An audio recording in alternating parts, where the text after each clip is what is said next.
Stanley, I'm so grateful that you're here. I don't often have a lot of men contacting me saying that they want to talk about attachment theory and how their attachment style manifested in their lives. And I am deeply curious to hear your story because I want more men to relate to the content of which what I'm creating. So, can you tell me a little bit about your past and talk a little bit about what triggered your knowledge around understanding attachment theory?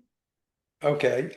First of all, I'm Stanley Bronstein. I'm currently 66 years old. I'm an attorney and a CPA by trade, by career, but I've kind of turned life coach and author and gone off in different directions as I've gotten younger and wiser. Okay. Now, my attachment story goes back 58 years. When I was 8 years old, I was at school. And I rode my bike to school, and the lady from the front office came to the door of the schoolroom, and she said, "Stanley, your father called, and he said that he needs you to go home right now. And you rode your bike to school, and he said it's okay for you to just ride your bike home. Go ride your bike home." And so, like most kids would be, I'm thinking, what's going on here? Mm. And I know there had been previous times where other kids got called to the front of the room in the middle of the class. And it was never by the office. It was never something good, So I was wondering what's going on here. So I got on my bike. I was a little dumbfounded, and I started riding home. I got about a block or two away from the school, and I fell off my bike. I got up. I immediately realized what happened. I realized that my mother had died. I turned stone cold, Mm. completely cold. Got back on my bike, rode my bike home. Walked into the front door of the house. Everybody was crying. I'm just sitting there stone cold. My father, he was a very good man, but not a well-educated man. He only had a fifth grade education.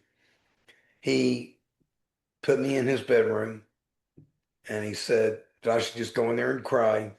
And he shut the door because he had to go plan the funeral and some other things. And I was there by myself and I just turned stone cold. The funeral was the next day. I'm Jewish. Jewish people bury people quickly. Mm. And they believe in doing that. Um, so I'm sitting there not crying, not crying, not crying. We went to the funeral home prior to the going to out to the cemetery, and I saw the casket with my mother in it, and I started screaming. I Mm. insisted, I insisted that they open the casket and let me see her. I wanted to see that she was in there. And I insisted for about 5 minutes, and they opened it up and they let me see her.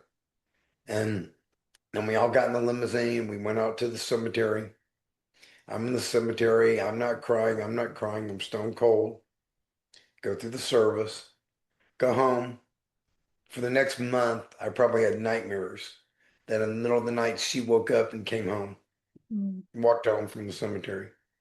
Um, and after that, I'm living with my massively obese father. He was always a big man, and we both just ate ourselves to oblivion. Just if you look at my pictures, I started getting bigger, bigger, and bigger and bigger. And the funny part is, most men will sit there and say that they're proud if they could wear the suit they got married in. I could wear the suit I got bar mitzvahed in if I still had it because I'm smaller now than I was when I was 13. Wow. And I actually found the pictures to prove it. Um, but so it, at the time, looking back at it in retrospect, it's pretty obvious to me that my mother knew she was dying from the minute I was born. She was 40 years old when I was born. And back then, in 1959, 40-year-old women didn't have babies. That wasn't very common. And so I think she knew she was dying. And I've talked to other people, uncles and that, and they told me she said in the beginning that she knew she was dying. So it was all pretty obvious. Um, there were none of my relatives at the time saw what was going on with me at the funeral. None of them brought me out of it. None of them went up to me. None of them drew me out of my shell. And I just, created this shell around myself.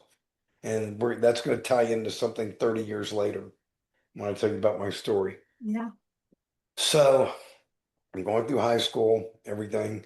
By the time I turned 18 and went off to college, I was well in my 200s, um, high 200s, probably 260. In terms of weight, you're talking? Yeah, Yeah. 260 pounds. Um, I don't have that in kilos right now. I should convert that for you. S- But About half-ish, a little bit more. Yeah. yeah, it's a lot. It's too much for an 18-year-old kid. Mm. Um, so I'm off in college and my senior year, and I was popular in college. I did well, didn't date a lot because a lot of women didn't want to date somebody that large. So I missed out on opportunities there. My senior year, I lost a bunch of weight and I got really popular. A lot of people didn't even recognize me. Um, but I never got skinny. I just got smaller. And, maybe down to 200 pounds or 210 pounds. I was not small, but that was a lot smaller than what I was. Then, like so many things, I sat there and I went on a car trip with some friends. And in the car trip, there were cookies in the back seat. And I was in the back seat and there were cookies. So I started eating cookies. And I went back to my old habits. All the weight came back on plus more. Mm. So the moral of that story is temporary changes yields temporary results. Permanent changes yields permanent results. Mm. My changes were temporary. I went back to my old habits. Boom, the weight came back on. We're going to touch on this a little bit more later. Sounds good. I'm excited. So I got bigger and bigger and bigger.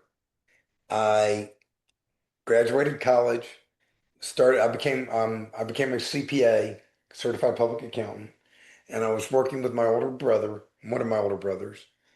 And I was 28 at the time. We got in an argument one day. And in the middle of the argument, he starts screaming at me. He says, "You ought to go to law school."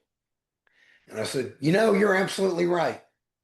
Signed up for law school, went at night because I worked, and then 4 years later, I was a lawyer. It's totally changed my life. So the moral of that story is you can be arguing with someone who's totally full of it, but you should still listen to what they're saying because some words of wisdom may accidentally come out of their mouth. And so you want to make sure you're listening in case they do. So I did that. That changed my life. My last year in law school, I again lost a lot of weight. And I lost enough to where I became popular enough where I could date. But I only got down to, I didn't get totally skinny. I did for a while, but I started putting weight back on. I was able to date.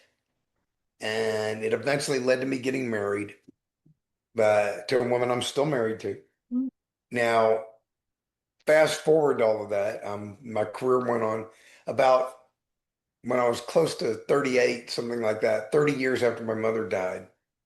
I was working on a project with my older brother, and I had to go out of town, and I was meeting up with one of my aunts, who was working on the project as well for us. And interesting to show you how life puts things together, and there are no coincidences, and things happen. Okay. It was just me, and she tells me that her sister, my mother's sister, my other aunt, had a stroke. So she was obviously all upset because she knew her sister, my aunt, was about to die. And it's interesting that we were all together by ourselves because go back to the funeral when I was 8 years old. I told you none of my relatives saw what was going on with me, and none of them brought me out of my shell. Right. She is the only one who is empathic enough to have potentially seen what was happening to me and have potentially brought me out of my shell. But the only problem is she wasn't at my mother's funeral because she was 2 days away from giving birth to a daughter Mm. who she named after my mother, by the way. But so she wasn't at the funeral either. So she didn't get to go to the funeral. I more or less wasn't at the funeral either because I had checked out. And now all of a sudden, 30 years later, we're thrust together by ourselves. Kind of interesting how that works. So she planned, she had to book airplane tickets, and I had to book airplane tickets to go to, she was going to go see her sister the next day.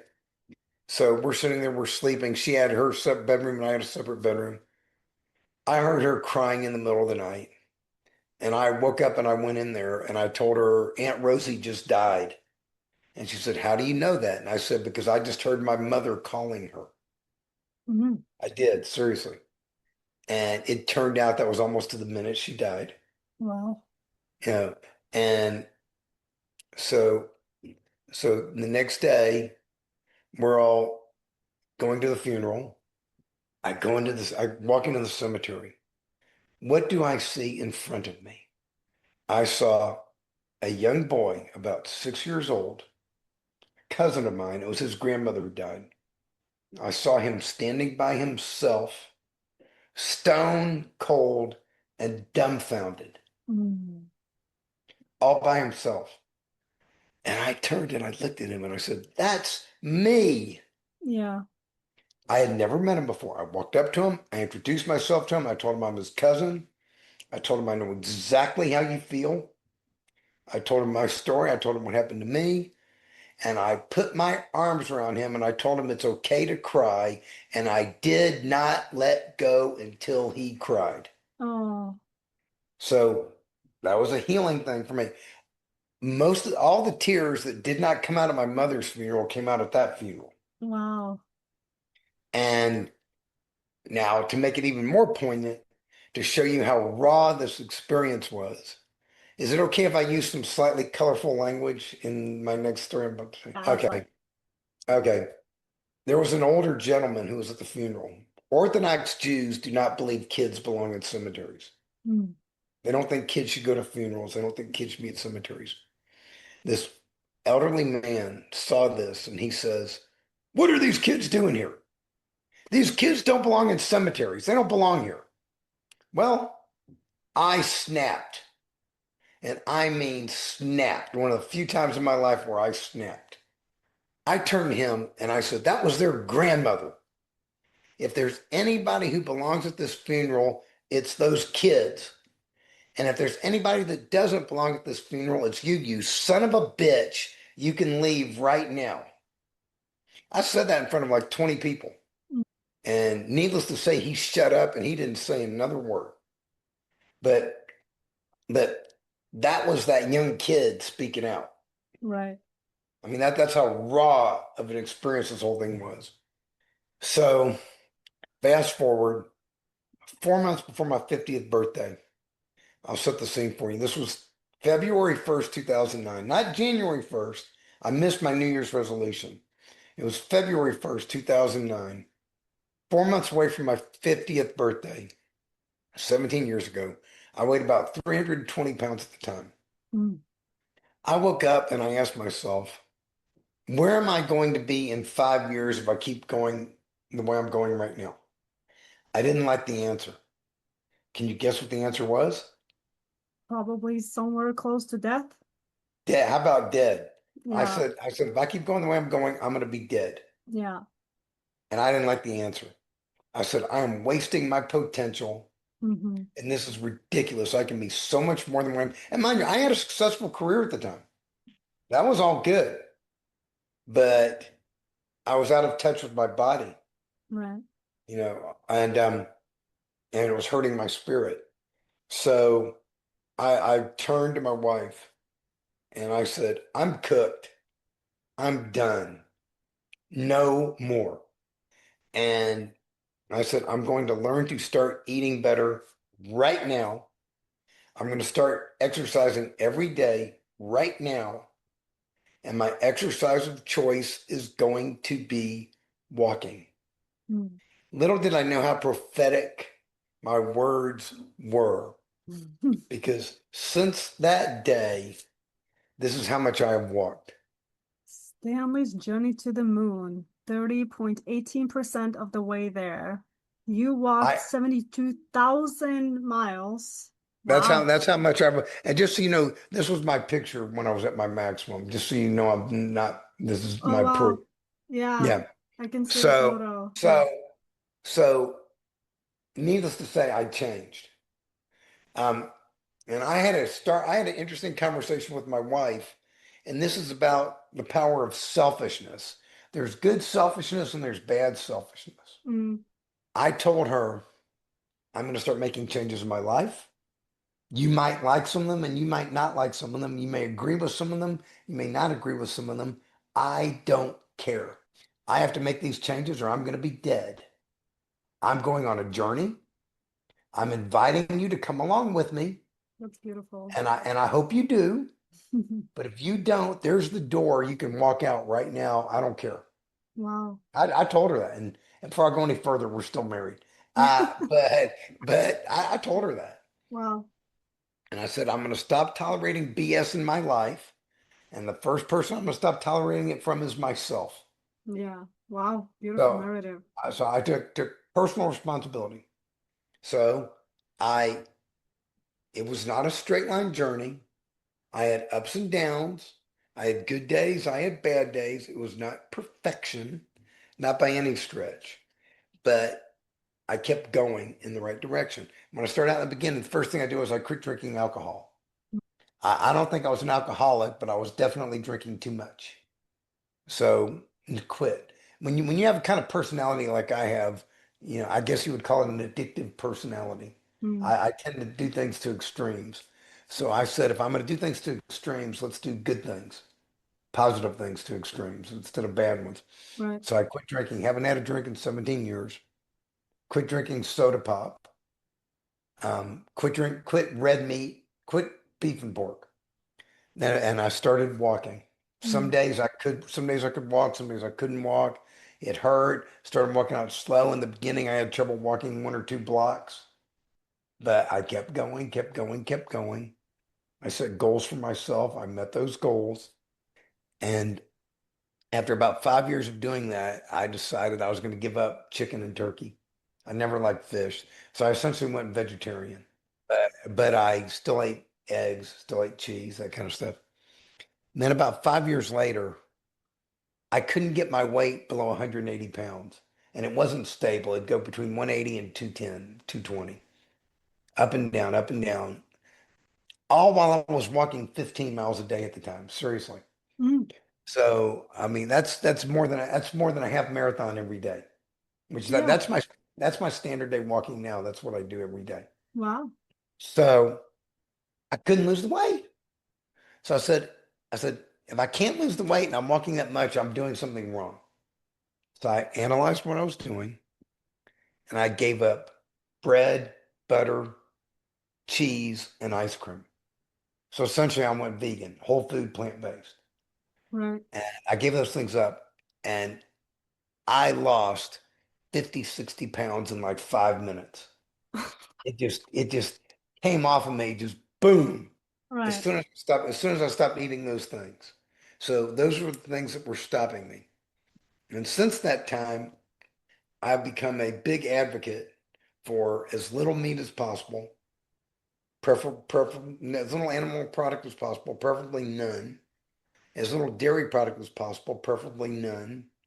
But I realize not everybody wants to do what I do, and they don't have to do what I do. It all depends on what your health is. You Right. know, if you come to me and you say you have cardiac disease and your doctor just gave you 6 months to live, I'm going to tell you you need to start eating this way yesterday.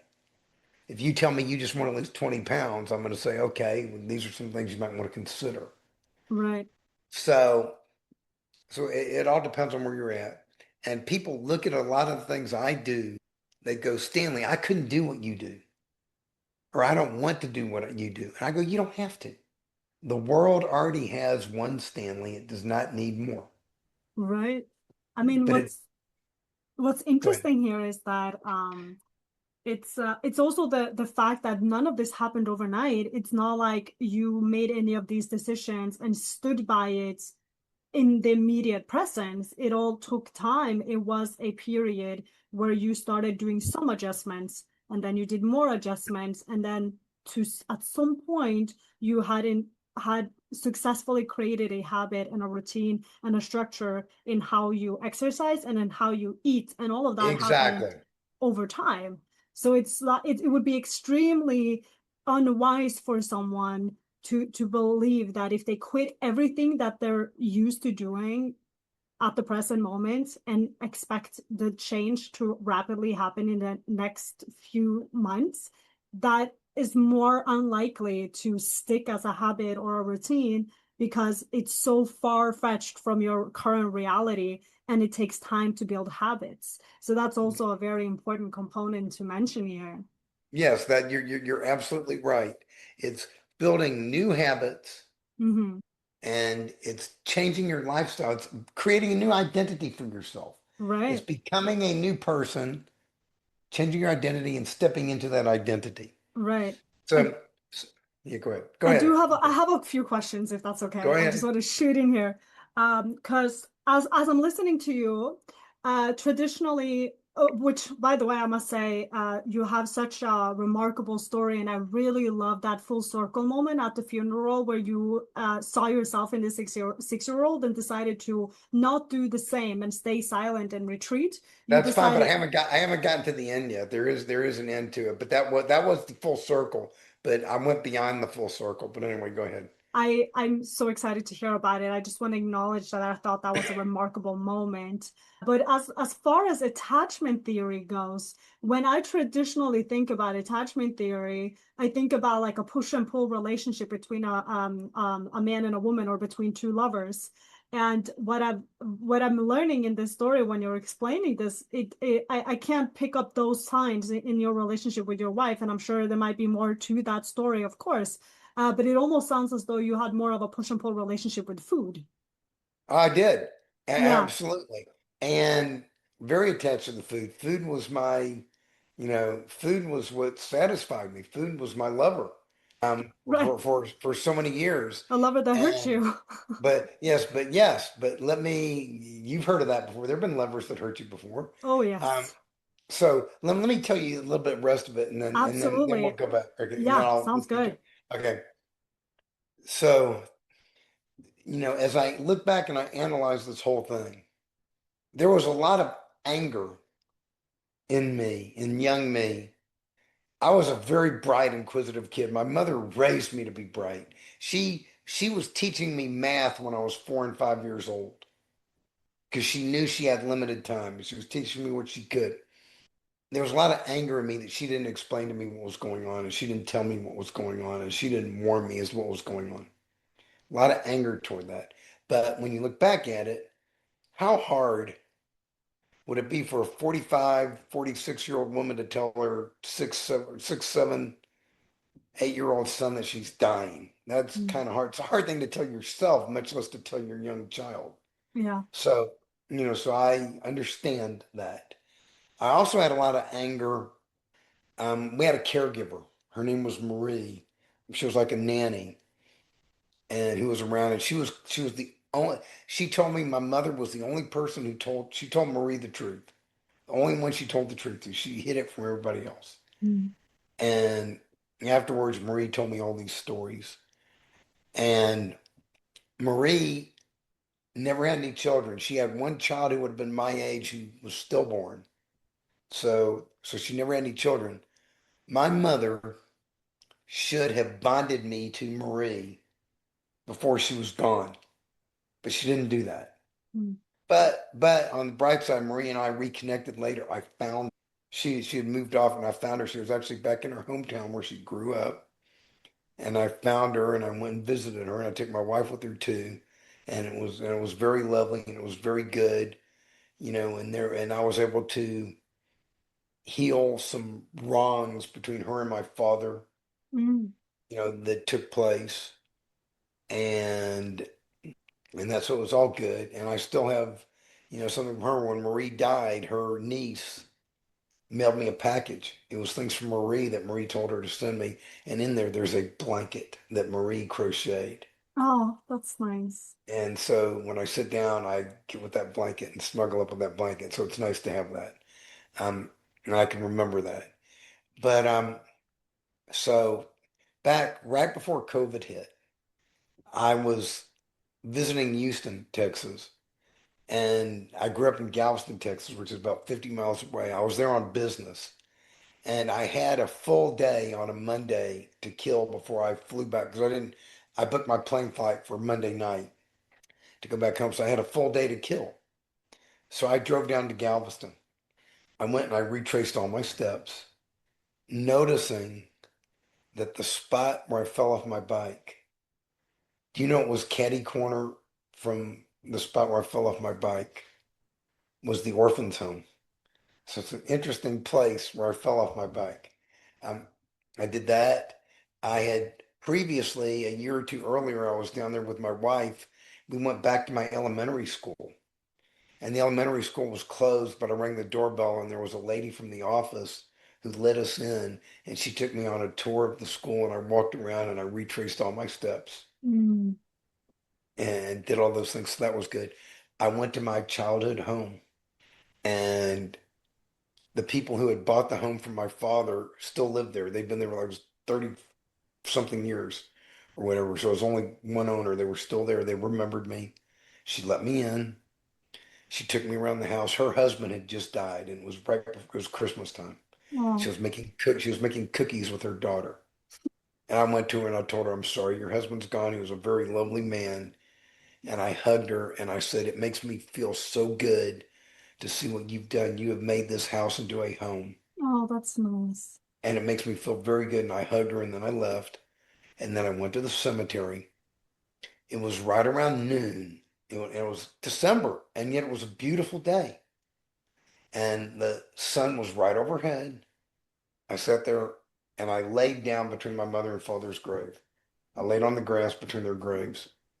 And I sat there and I told them everything I've done in my life, where I'm at, all the good things I've done, all the bad things I've done, and how successful I am.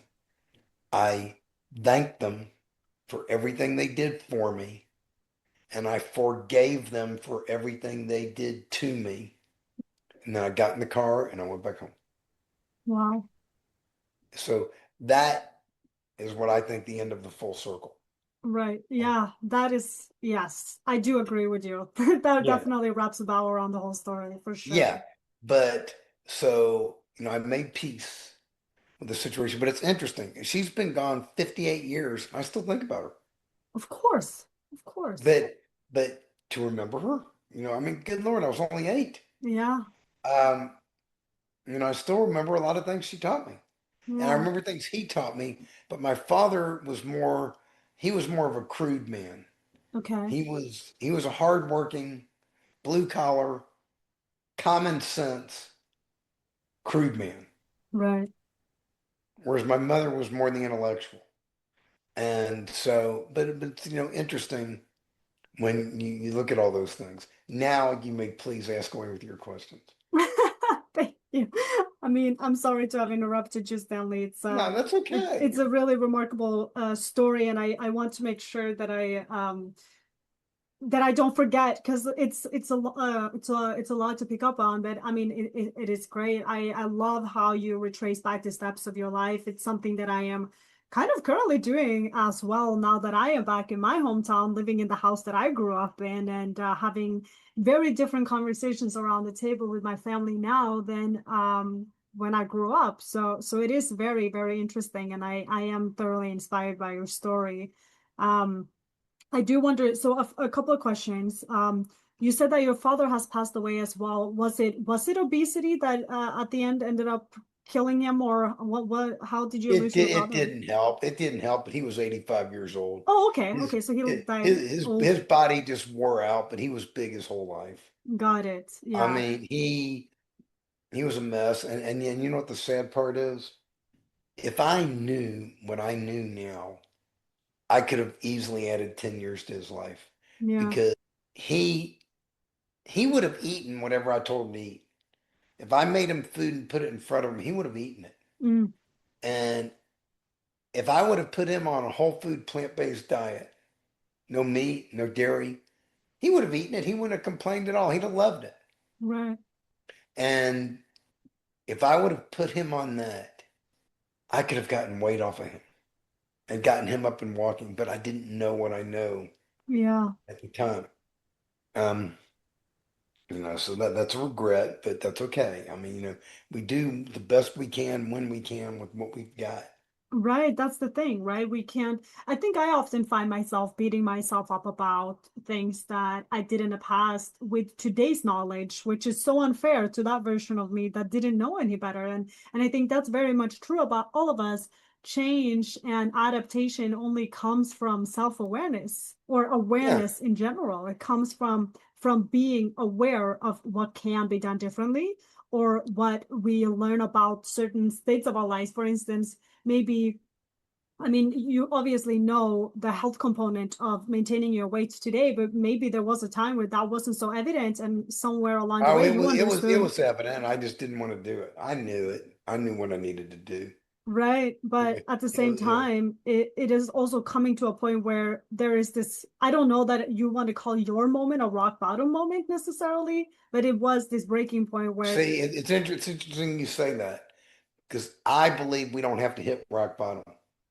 And that's one of the things I do when I work with people. I teach them you don't have to wait for rock bottom. that's true. It was not rock bottom. I was on my way there. Right.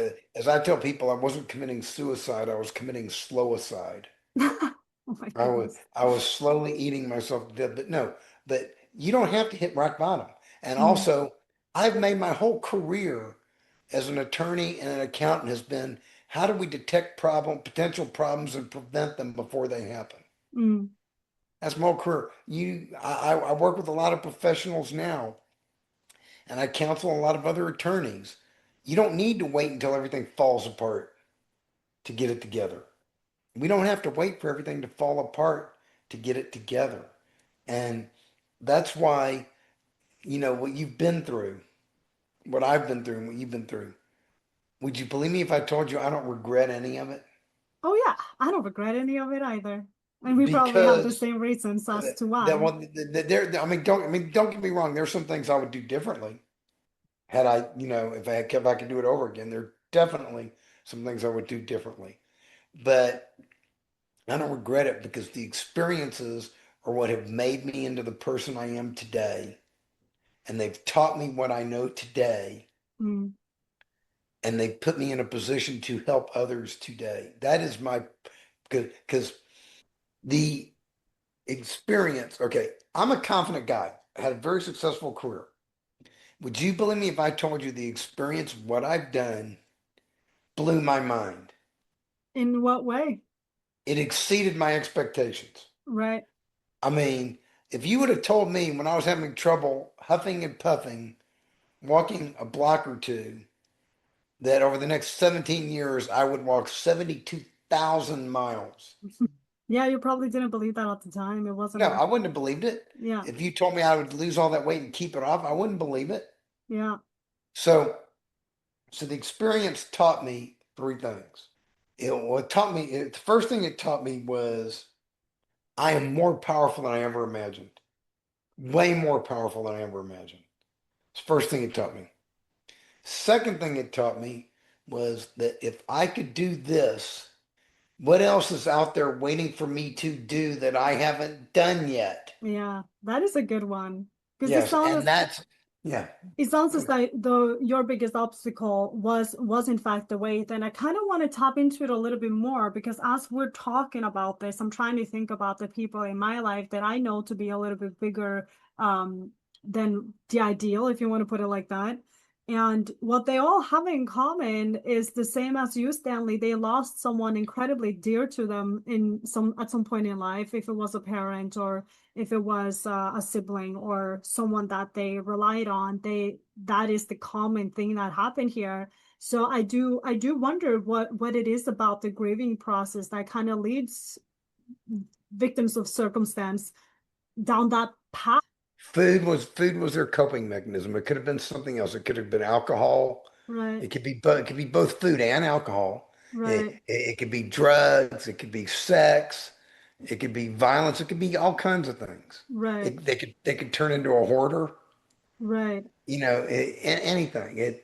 It affects different people in different ways. right. So what actually then Because yeah, I mean, you explained that you were over it. You weren't gonna allow yourself to do this anymore because you recognize that if you continued this path 5 years from now, you're looking death in the eyes. And I think that's incredibly powerful and interesting. I think also what I want to tap into a little bit is there's this, because you also said this here, that it also taught you how powerful you are. And I think that is also something that is worth mentioning because you Can had I tell you the third thing it taught me and then go where you're going now? absolutely, go Okay. ahead. The third thing it taught me is that if I'm more powerful than I ever imagined, and I think this is where you were going, Yeah. so is everybody else. Yeah, of course. I Yeah. am no more special than you. You are no more special than me. We are all special. We are all, each and every one of us, more powerful than we ever imagined. Right. Now go down the road you were going down. Yes, because then it is that component of like, because you were, if I can do this, which for you was your biggest crutch, and that was your weight and what led to the weight, which is essentially is food. So your kind of sense of self or sense of worth and sense of, if I can do this, I can do everything. It was maintaining your weight. It was maintaining and you being in control of the food and the food not being in control of you. Mhm. Um, so is there a parallel story here that is going on that is attached to, for instance, your sense of self and how you were viewing yourself and your value, that is also a parallel that is important to the story here? I'm curious. Yeah. Well, let me just tell you a little bit more about the process I went through. I think it'll all make sense to you. Yeah, absolutely. Please do. Okay. I've always been a systems thinker. Okay. Everything is a system. And so as I was going through this process, I turned it into a system that could be replicated, could be used by others. That system is called the way of excellence. Okay. I see. Okay. This is just a very small version of the chart, but I mean, Yeah. can't really read it. It's on my website. Yes, But I just hold, I'll pull it out of the website. but I, Yeah. but I just hold this up because it gives me a visual. Right. Okay. So as I was pulling this all Is it together, behind you, on the wall behind you? yes, it's on Yeah. the wall behind me. Got you. Yeah, it looked the way of Okay, excellence. All yeah, you know right. how big that is? That's 5 feet wide. That's how big that is. Oh wow, that's That yeah, chart that's on the large. wall behind. Okay, 60 inches. So as I was coming through this, I said, the goal of where I'm going is not perfection. The goal is excellence. The goal is not perfection. The goal is excellence. So what is Yes, excellence? excellence is constant and never-ending improvement. Getting better today than you were yesterday, better tomorrow than you are today. Hmm. There's a way to do it. Beat yesterday. Beat yesterday. I like Beat that. beat yesterday. That's it. But something you need to realize is sometimes just staying even is beating yesterday Right. because you didn't go backwards. Right. Yeah. So and you have to cut yourself slack and you have to be kind to yourself Yeah. and you have to realize that you are not perfect. You're going to make mistakes. You're going to have good days. You're going to have bad days. Mm-hmm. And that's okay. The trick is to keep going, to be persistent, keep moving.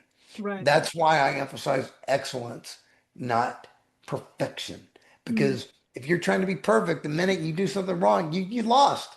You're done. You might as well quit. Yeah. Oh man. Mm. There's no point. So keep going instead. And just beat yesterday. Get better, better, better, and better. I am in I am getting toward the very tail end, and in 2.5 weeks, it's going to be my 17th rebirthday.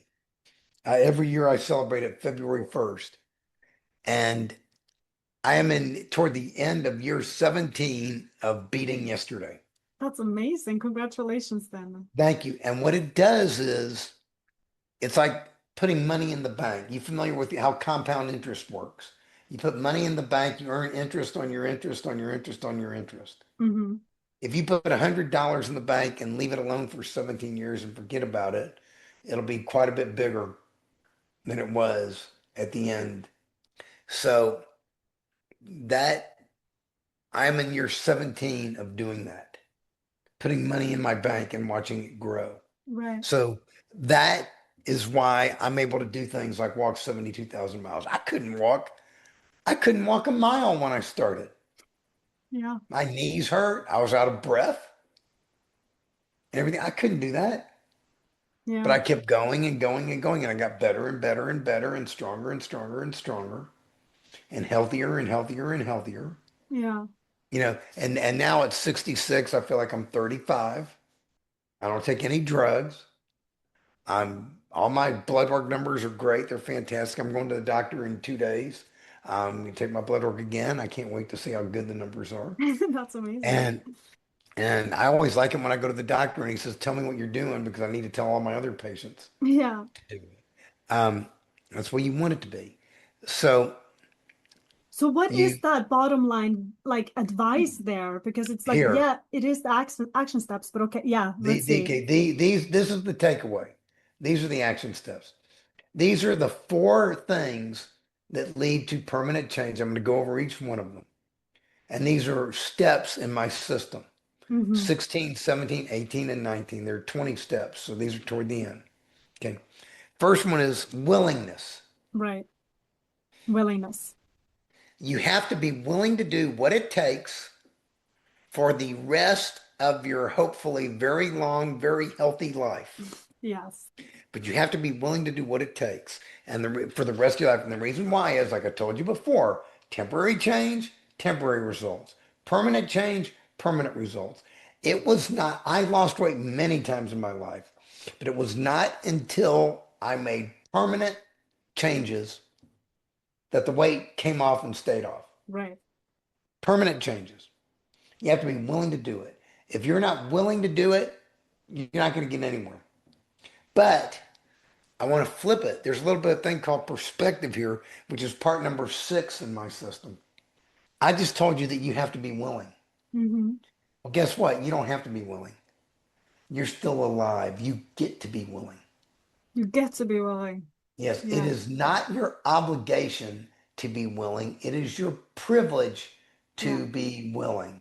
Right. When you're dead, you can't do it anymore. And then you don't have the opportunity anymore. It is Right. your privilege. It is your privilege to be willing. You don't have to do it. You get to do it. When you That's start beautiful. thinking of it that way, it becomes easier. Now, and I'll give you an example of that. There was a woman I met back in 2007, a little before I started my journey. Her name was Peggy Chun. She was an artist, lived in Honolulu, Hawaii. By the time I met her, she was completely bedridden on a ventilator with Lou Gehrig's disease, end stages. She only lived about a year longer after I met her. She could not speak. The only way she could communicate was by people could hold up an eye chart and they could track her eye movements and she could spell out words. So she could communicate. So you had this lovely woman who was trapped inside this body. And when I met her, I thought to myself that if I ever get like that, please take a pillow and put it over my head and take Mm. me out. But this woman, she had the most incredible joy for life of anyone I've ever met. She Wow. said, my grandkids are coming over later today. We're going to paint. We're going to play. We're going to go out to the park. Um, I was getting ready. I was going on a journey I was driving around the whole United States to interview people for a book I was writing at the time. And I told her about it, and she said, I wished I could go with you and all that. So this woman, who most people would think would want to die, Right. had the most incredible joy for life. So have you ever heard the old saying, what would Jesus do? Yeah. I started saying, what would Peggy Chun do? And the answer is every morning that I wanted to get it, that I needed to get out of bed and go walking, and I didn't feel like it. I said, what would Peggy Chun do? And the answer is Peggy Chun would have gotten her lazy butt out of bed and she'd have gone out the door and she'd have been so happy to be outside, she might not ever even come back. And then I'd get up and I'd go walking. Yeah. So I get to do this. Yeah. Peggy Chun can't. I can. Right. Yeah. And and that's one of the reasons I walk as much as I walk today. And the reason why I do it is because I can. You can. Yes, That's one thing I'm doing. Is I'm pushing myself. I want to see what I can do. Yeah. How much, to show you how much I walked last year, this is how much I walked last year. 5,166 miles walked Los Angeles to, yeah, The the middle of the middle of the Atlantic Atlantic Ocean. Ocean. Yes. Yeah, Now, that's incredible. okay, now, and I'm probably going to do more this year. And that's at the age of 66. And I do it because I can. Right, I want to say, I don't know any 66-year-olds who are doing that. right. No, Now, it's I'm, incredible.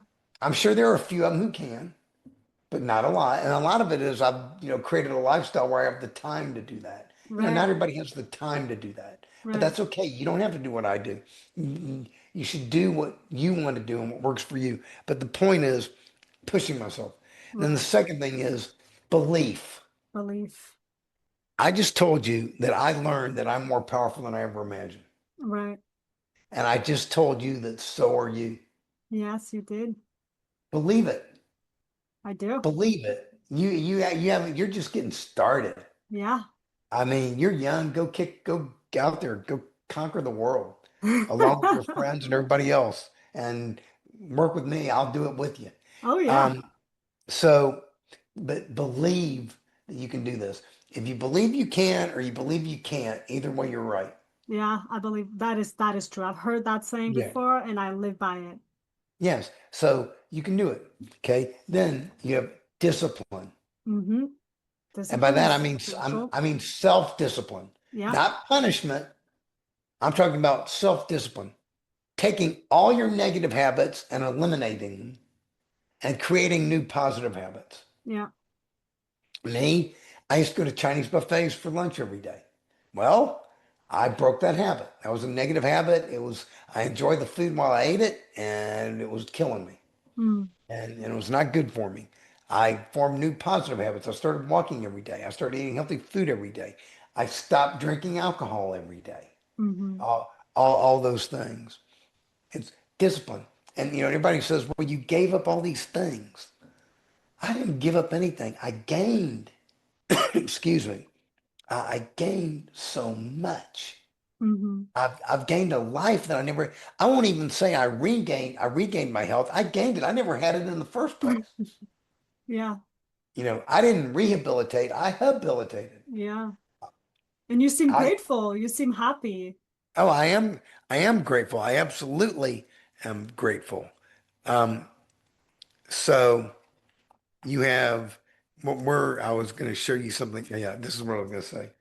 Be grateful. If you're not grateful for what you already have, what makes you think you'll be grateful if you had more? Wow, I like that one. And where I learned that from okay, that first woman, Peggy Chun, was a woman I met on that tour who I will remember for the rest of my life.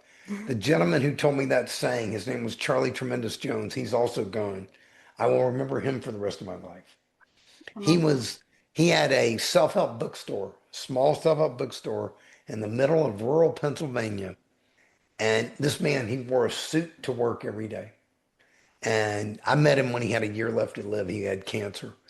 Um, but he would, when he greeted you, he would, man, woman, child, he would put his arms around you and call you his beloved. That's sweet. And this man could pull it off. Most people would think that was weird. He pulled it off. And I took him out to dinner where I was driving him to his house. He wasn't driving at the time, driving him to his house to interview him, but I took him out to dinner. And we drove all around this town, and he's pointing out all the things he did in his lifetime. We built this building over here. We did this charity event over here. We did this over here. We helped the homeless people over here. We did pointing all these things out, Yeah. seeing how this man lived. And so I remember him. And the last thing is commitment. Commitment. And the power of commitment is this. When you become 100% committed to a thing, it becomes much easier. Right.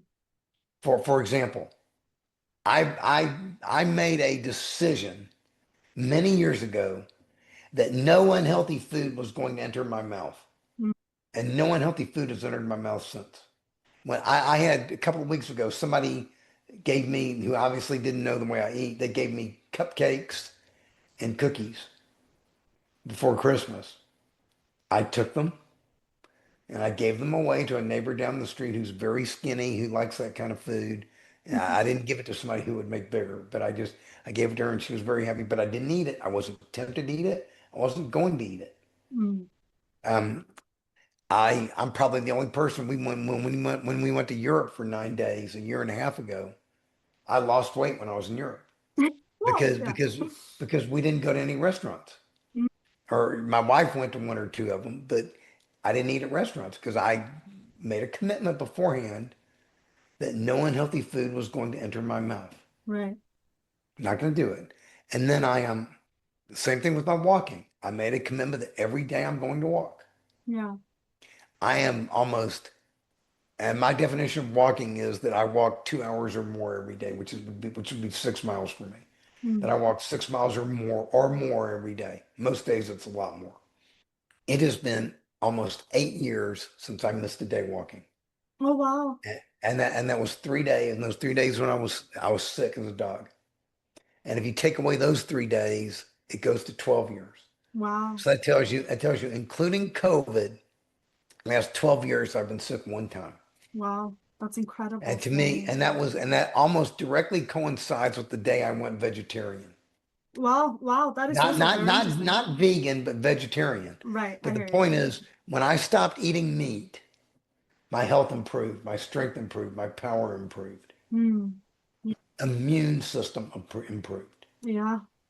This is And incredibly impressive, and I I love this story. I think it's a great, great story. Although you've had to endure loss and you've had to endure battling yourself for so many years, you found strength within you. And I also love that you did so as an adult. You were, if I understand correctly, this was right before you turned 50, meaning that yeah, it's never too late. You don't have to wait until you're 50, which is also one of no, your it's not too. I points. work with people all the time. First of all, I'm going to correct one thing you said. It was my privilege to go through this. Yeah. And Wow. you know what was my privilege? Because everything I went through was necessary Hmm. to teach me what I needed to know, what I needed to learn to help others. Right. And that is my purpose in life, and that is why I am on the face of this earth. That is why I am in this universe, to Right. help others. I love that. And Beautiful, that, Stanley. so it was my privilege to go through this. Hmm. The way it goes. I went through it so I could learn what I learned. Yeah. Yeah, I think that is a very healthy outlook on life because the truth is there's a lot of people out there who have had to endure loss. There's a lot of Sure. people who are battling themselves in one area or another area of their lives, and this is true for absolutely all of us. But it is our responsibility alone to build purpose in the midst of that chaos, in the midst of that loss, in the midst of the pain of it all. And you did that, and you're inspiring other people to do so too. I am working on my own version of that and inspiring other people by creating this platform for people like you to come share your story with my listeners. And that is a privilege too. And I am incredibly grateful and thankful that you came and shared your story today, Stanley. You're welcome. It's my pleasure. It was my privilege. It was your privilege, and it is my privilege to have you here. And it is my privilege to get to do this as well. So thank you so much. I'm so happy. You're welcome. Thank you.